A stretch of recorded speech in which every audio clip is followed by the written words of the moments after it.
What's going on, y'all? Mash Tech Sports Radio. Yeah, just recapping last night. It's kind of crazy.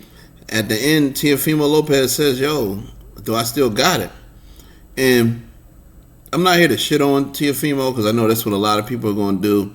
I don't think that's cool, but what happens with a lot of young fighters is they're put up high on a pedestal, and then they get a rude awakening, and they go all the way down.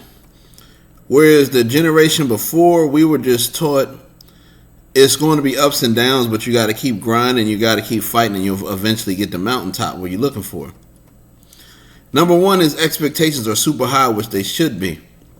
But I think he should literally just sit down with Bob Airman, but like, Bob, get me top 15 guys at 140. And he just needs to get some good work with top 15 guys at 140 for like 2 years. Then he can step into the Lions Den or the pit with Catrell, Prograis, any of the top 140s. But I think he needs to just get some good work in. He just needs 5 good fights of good work. Also, like these young fighters to look at Bernard Hopkins. Bernard Hopkins did not have it easy, man. There was a lot of ups and downs. He had a lot of losses until he finally peaked and started kicking butt. Pacquiao got some losses. Marquez got some losses. I think everybody trying to look for that undefeated thing is not a good thing. Canelo, he's still the biggest thing in boxing. He got some losses. Canelo got 3 or 4 losses. I can't remember. Was it 2, 3?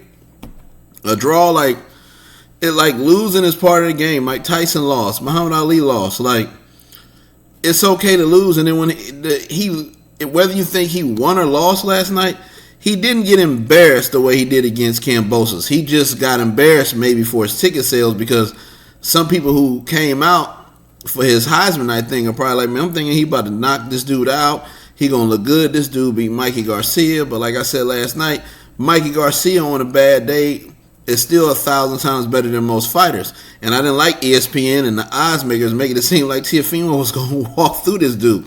He's a slick boxer.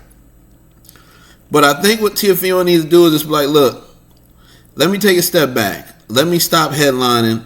Let me get busy at 140. Let me get some busy work in.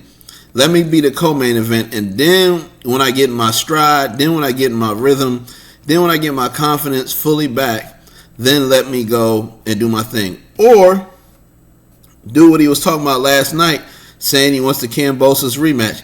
If he can get that rematch and he can put Kambosos on his ass, which Kambosos is probably looking for a check, depending on if he wants to cash out and retire or if he wants to come get some more money. It depends on what he's into. If Kambosos will take the rematch and Teofimo can get his revenge, then that will put him back in the sky where he wants to be. And when I say in the sky, I mean, confidence-wise. Remember, Bernard Hopkins lost to Roy Jones Jr. in 93, but then when he was in his prime, he came back and whooped him. So I don't know, man, what y'all think. Him saying, do I still got it? I don't think that's a good sign for any fighter, but I think it's also this generation. I remember with Broner versus Maidana, how Broner fought after that. What's the guy's name? Chris Colbert. He fought, and he got put on his butt. Let's see if he bounces back and is still confident.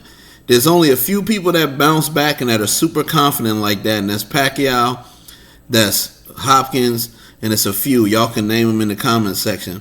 But I just feel like this generation, it's like they have extreme highs, but they have extreme lows. And sometimes you don't need to do that. Sometimes take things as a learning lesson and just bounce back. And then some people are talking about his dad, trainer. Could it be his dad? I don't know. I feel like if he just was willing to take some of them shots from Sandor Martin and get a little more aggressive, he probably could have put him down. But he was so worried about, I think, the check hook, it kind of threw him off. But, hey, you live and you learn, man. Y'all let me know what y'all think. I'm out. Mash Tech Sports Radio. Do you think it's cool that he questioned himself, or do you think it's good? What do y'all think?